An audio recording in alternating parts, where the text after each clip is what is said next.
Oh, you ever walk in on a total stranger tearing up your house, then watch them call the cops on you? Because let me tell you, I couldn't have made this up if I tried. There I am, standing in my own living room, jaw on the floor, catching Deborah Lewis, the infamous HOA queen of our neighborhood, red-handed in the act, and before I can get a word out, she's got 911 on speed dial, telling the dispatcher she's afraid for her safety and the property's in danger. I mean, the nerve of this woman. She's in my house, hands full of evidence, and somehow I'm the threat. Yeah, that happened. When that young cop, Stone, showed up, he looked like he just rolled out of bed and had no clue what he was about to walk into. Poor guy, probably thought it'd be another case of suburban bickering. Until my wife Laura, in full dress uniform, steps into the room and you could have heard a pin drop. You ever see a criminal's face when they realize they've been messing with the wrong people? Man, that's a sight I won't forget. Let me back up a sec, because nothing about this started normal. The first moment I realized something was off was a couple months back. Laura had just deployed, 6 months overseas, which meant I was holding down the fort. You know how it is. Your spouse goes away, and suddenly every weird neighbor comes out of the woodwork.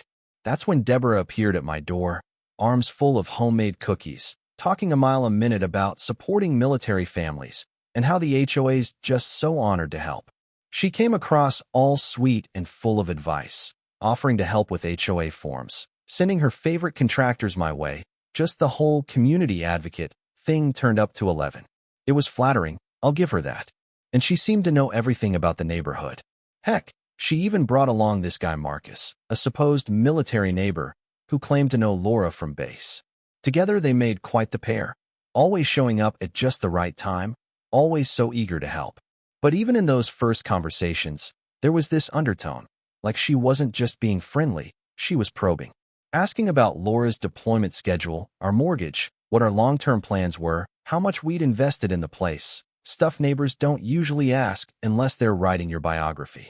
The way she talked about the investment potential of our property, rattling off comps and quoting local zoning codes like she wrote the manual. Maybe I should have been suspicious, but when you're tired and trying to keep it all together, you take the help you can get. It got stranger when I caught her in the backyard, clipboard in hand, tape measure out, taking pictures of our foundation like she was prepping for a court case.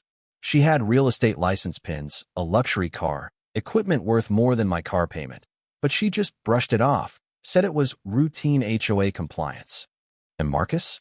He'd wander over, talking about how Deborah helped him fix up his place, showing off his supposedly renovated property, walking me through the process like it was all above board. Looking back, it's embarrassing how I just ate it up. I guess when someone tells you they know what you're going through, it's easy to let your guard down. Then came the official-looking letter on my door, Historic District Noncompliance. Bunch of legalese about period windows, paint, setback rules, you name it, requirements that would cost thousands. Deborah, ever the helpful neighbor, waltzed in with cost estimates, lists of approved contractors, and an offer for a special HOA assistance loan. All for military families, she said, because community supports those who serve. It sounded too good to be true, and, well, it was. Of course, Marcus jumped right in, sharing his success story, showing me his paperwork, telling me how Deborah's help saved him a fortune. His whole act was so detailed, so convincing, I started to believe maybe this was just how things worked around here. The catch? That HOA loan required putting a lien on the house, just as a formality. She said it protected me, made everything official, kept it safe while we got through the upgrades. And she needed documentation, our deed, our mortgage info, Laura's deployment papers. She sold it all as just standard, making it sound like I'd be nuts not to take her up on it. You know that feeling in your gut when something clicks? Mine hit when I found a set of contractor estimates in Marcus's mailbox. Same handwriting, same numbers, everything word for word as what Deborah gave me. Different names on the letterhead, but it was like someone copied and pasted the whole thing. That's when I realized Marcus wasn't a customer. He was a partner. Digging a little deeper, I found real estate brochures in Marcus's garage, same company as Deborah's, laying out strategies for targeting military families, creating compliance emergencies, and acquiring homes at below-market prices. The whole thing was a machine. Find the most vulnerable folks on the block, hit them with violations, offer help tied up in legal traps, and then swoop in when the pressure gets too much. It gets worse. I overheard Marcus on the phone talking about phase 2, about how our family was financially committed, ready for the compliance pressure. It wasn't even personal, they were just running the playbook. My stomach dropped. These weren't just nosy neighbors. They were professional predators, and we were the mark. And then, just when it seemed like things couldn't spiral any further, Laura came home early. 3 days ahead of schedule, just waltzed through the door. Uniform crisp, eyes sharp, every bit the commanding officer. She didn't waste a minute on small talk. Wanted documents, timelines, everything. Turns out, she'd been keeping tabs from overseas, recognized the patterns, knew what these people were up to. She'd had training in exactly this kind of manipulation. Military families are targets all the time. Laura's plan: don't just shut Deborah down, but take her whole network out. That next day, Laura put on a show. She met Deborah and Marcus, acted like a stressed-out spouse, asked for more loan help, all while recording every word. She documented the pressure tactics, the discriminatory lending, the way they timed everything for deployment. Meanwhile, she's building a case, categorizing evidence, timing their moves, laying the trap. Just as Laura predicted, Deborah and Marcus made their move.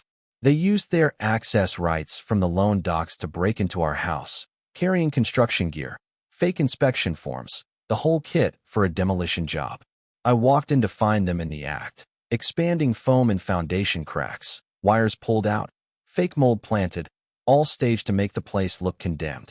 I mean, who does that? That's when Deborah decided to call the police. Her last-ditch move, still thinking she could spin the whole thing and have me arrested as some violent homeowner. The look on her face when the cops showed up and Laura came down the stairs in full command uniform. I swear, you could see the world fall out from under her. Officer Stone snapped to attention, radioed for his supervisor, realized this wasn't some domestic squabble. This was a federal crime scene. And Deborah, well, she crumbled. Tried to stick to her story at first, but with Laura listing the federal laws, the fake documents, the pattern of targeting military families, yeah, Deborah had nothing left. Marcus tried to play victim too, but the gig was up. Under pressure, he spilled everything.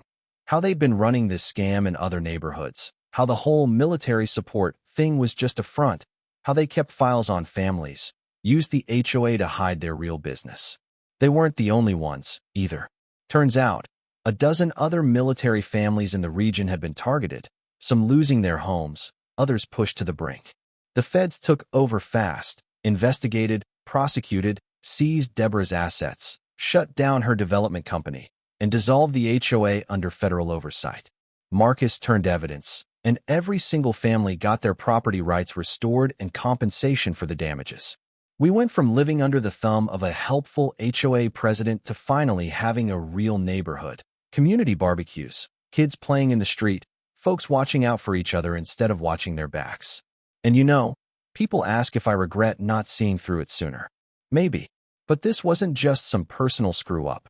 It was a professional con, run by people who knew exactly how to exploit military families when they were most alone. And in the end, karma didn't just catch up. It steamrolled right over them. Seeing Deborah's face when she realized she'd spent months trying to scam the regional commander's family, that's a memory I'll take to my grave. So, I gotta ask, what would you have done in my shoes? Ever seen karma work this perfectly in real life? Drop a comment below. Let's hear your wildest HOA or neighbor drama, and what justice looks like where you live. Because trust me, out here, sometimes justice needs a little nudge from a woman in uniform.